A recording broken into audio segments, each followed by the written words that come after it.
हरि और हर कभी अलग क्यों नहीं हो सकते? एक सवाल पूछिए खुद से। अगर शिव और विष्णु अलग अलग हैं, तो फिर हरिहर क्यों बनाया गया? क्यों एक ही दिव्य शरीर में एक तरफ जटाएं हैं और दूसरी तरफ मुकुट, एक तरफ त्रिशूल और दूसरी तरफ चक्र, एक तरफ मृत्यु और संहार का प्रतीक और दूसरी तरफ पालन और व्यवस्था का? क्या यह सिर्फ एक मूर्ति है या किसी ऐसी सत्य का संकेत है जिसे समझने के लिए इंसान को शिव और विष्णु के भेद से आगे जाना पड़ेगा? क्योंकि शायद सबसे बड़ा रहस्य ये नहीं है कि हरि और हर एक क्यों है। सबसे बड़ा रहस्य है वे दो दिखाई क्यों देते हैं, दो देवता या दो शक्तियां। हरि अर्थात विष्णु, हर अर्थात शिव।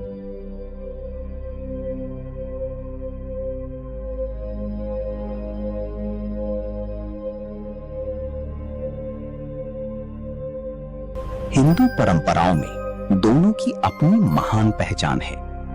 विष्णु पालन और व्यवस्था से जुड़े, शिव संहार, परिवर्तन और वैराग्य से जुड़े। लेकिन यहीं एक अजीब बात सामने आती है। सृष्टि में पालन बिना परिवर्तन के संभव नहीं। जो जन्म लेता है वो बदलता है, जो बदलता है वो एक दिन समाप्त भी होता है, और जो समाप्त होता है वही किसी नए आरंभ की जगह बनाता है। तो क्या शिव और विष्णु वास्तव में एक दूसरे के विरोधी हैं, या सृष्टि के उसी चक्र के दो अलग चरण हैं? हरिहर का छिपा हुआ संकेत यही सामने आता है। हरिहर एक ऐसा संयुक्त स्वरूप जिसमें शिव और विष्णु के लक्षण एक ही दिव्य शरीर में दिखाई देते हैं। ये विचार केवल आधुनिक कल्पना नहीं है। प्राचीन भारतीय कला में हरिहर की प्रतिमाएं मिलती हैं, और इसका सबसे सीधा संदेश है दिखने में दो लेकिन एक ही दिव्यता में जुड़े हुए। एक क्षण का सन्नाटा, लेकिन यहां कहानी और गहरी हो जाती है, क्योंकि हरिहर को केवल शिव प्लस विष्णु समझ लेना शायद इसके अर्थ को बहुत छोटा कर देना है। सोचिए, अगर देवता को आधा आधा करके दिखाने की जरूरत पड़ी तो संदेश किसके लिए था? शिव भक्त के लिए, विष्णु भक्त के लिए, या उस मनुष्य के लिए जो ईश्वर को भी अपने अपने हिस्सों में बांट देता है? सबसे खतरनाक सवाल। और अब आता है सबसे खतरनाक सवाल, क्या शिव और विष्णु वास्तव में एक ही हैं? इसका जवाब इतना आसान नहीं है, क्योंकि हिंदू दर्शन एक ही विचार पर आधारित नहीं है। शैव परंपराओं में शिव सर्वोच्च हो सकते हैं, वैष्णव परंपराओं में विष्णु सर्वोच्च माने जा सकते हैं, और दूसरी दार्शनिक परंपराएं इन अलग अलग देव स्वरूपों के पीछे एक परम सत्य की बात कर सकती हैं। इसलिए हरिहर का अर्थ यह कहना नहीं कि हर कोई बिल्कुल एक जैसा मानता है, बल्कि इसका रहस्य इससे अधिक सूक्ष्म है।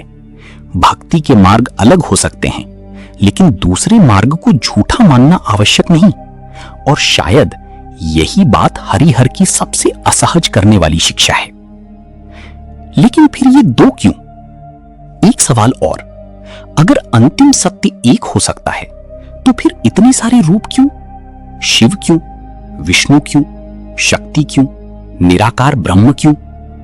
शायद क्योंकि मनुष्य निराकार को समझ नहीं पाता, इसलिए वही परम सत्य कभी शिव बनकर सामने आता है, कभी विष्णु, कभी शक्ति, कभी प्रकाश, कभी शून्य, और कभी हरिहर। एक ऐसा स्वरूप जो जैसे इंसान से कहता है, तुमने जिन दो नामों के बीच सीमा खींची है, हो सकता है वो सीमा तुम्हारे मन में हो, दिव्यता में नहीं। और यहां रहस्य और गहरा हो जाता है। हरिहर की सबसे बड़ी ताकत उसका आधा शिव होना नहीं है, और उसका आधा विष्णु होना भी नहीं। उसकी असली शक्ति है एक ही शरीर में दिखाई देने वाला विरोधाभास, संहार और पालन, वैराग्य और व्यवस्था। मृत्यु और जीवन, अंत और निरंतरता। ये दोनों एक दूसरे को खत्म नहीं करते, बल्कि एक दूसरे के बिना अधूरे दिखाई देते हैं। और शायद यही कारण है कि हरि और हर को अलग करने की कोशिश सिर्फ दो देवताओं को अलग करना नहीं है, ये सृष्टि के दो आवश्यक सिद्धांतों को अलग करने जैसा है। लेकिन अब आखिरी सवाल, अगर हरिहर का स्वरूप हमें दो में एक दिखाता है, तो क्या हमने कभी सोचा है कि शायद समस्या शिव और विष्णु के अलग होने में नहीं, बल्कि हमारे देखने के तरीके में है? हम नाम देखते हैं, रूप देखते हैं, मंदिर देखते हैं, परंपराएं देखते हैं और फिर कहते हैं ये मेरा देवता है, वो तुम्हारा। लेकिन हरिहर जैसे उस सीमा पर खड़ा होकर पूछता है, अगर दोनों में वही दिव्यता दिखाई दे रही हो तो फिर लड़ाई किस बात की? शायद हरि और हर का रहस्य ये नहीं कि शिव विष्णु से अलग नहीं है, और ना ही ये कि विष्णु शिव से अलग नहीं है। शायद रहस्य इससे भी गहरा है। रूप अलग हो सकते हैं, मार्ग अलग हो सकते हैं, नाम अलग हो सकते हैं, लेकिन सत्य की खोज एक ही हो सकती है। और शायद इसीलिए हरिहर आज भी खड़े हैं, दो हिस्सों में, एक ही दिव्यता के भीतर।